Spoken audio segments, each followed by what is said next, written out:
Now again, let's start with f of x for the original. Let's pretend that we don't know what f of x equals to, but obviously this is a sine curve.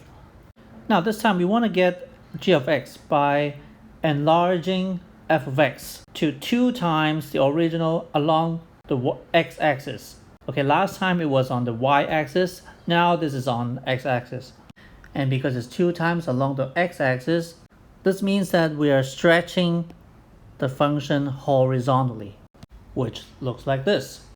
So for example, for these y's, for the same y's, the x required for f of x to get to the same y is 1/2 of the x's required for g of x. So for example, g of 60 actually equals to f of 30. G of 60 is actually 1/2 times 60. That's how you go from here to here. And g of 180 actually equals to 1, and that is f of 90. So you have to take 180 times 1/2. That's how you go from 180 to 90. Likewise, g of 300 is actually equals to f of 150 by taking 1/2 times 300, going from here to here for the same y. And g of 540 equals to f of 270, which refers to this point going to here for the same y. So now you can tell, whenever we're enlarging along the x-axis, the number of times will become 1 over that number, and we apply it on the x. For example, enlarging 2 times will go from x to 1/2 times x.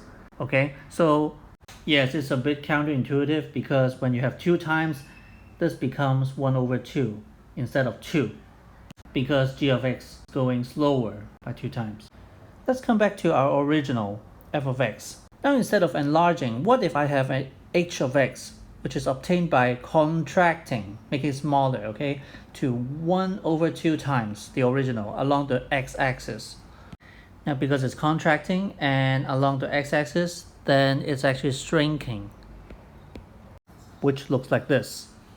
Now, just the opposite of g of x. This time it goes 2 times faster to get to the same y position. So for example, h of 15 degrees actually equals to f of 30 degrees.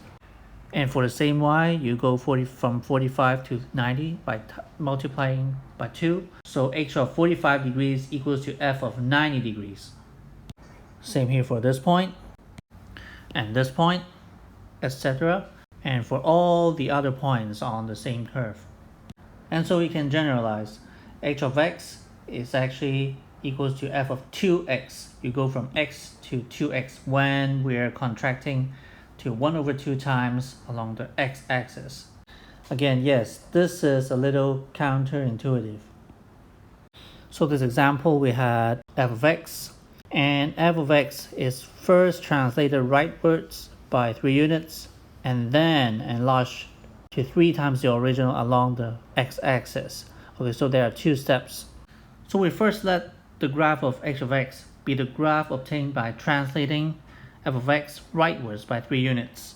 So let's take care of this intermediate step first, which goes from f of x to g of x first. So when f of x equals this, and just a little revision here, because it's rightward by 3 units, all the x will become x minus 3.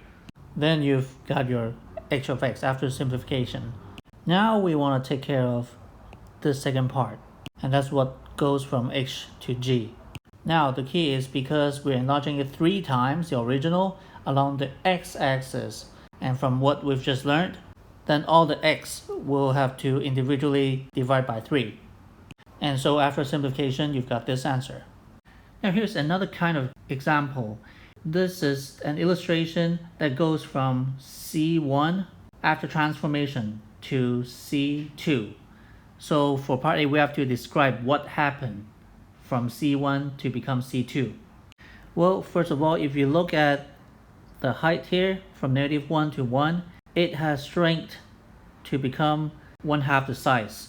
And horizontally, it has also shrinked to become half of the size as well. So this is the first part that we want to describe. C1 is contracted to 1 over 2 times the original along the y-axis. And then the second part would be enlarging to 2 times the original along the x-axis.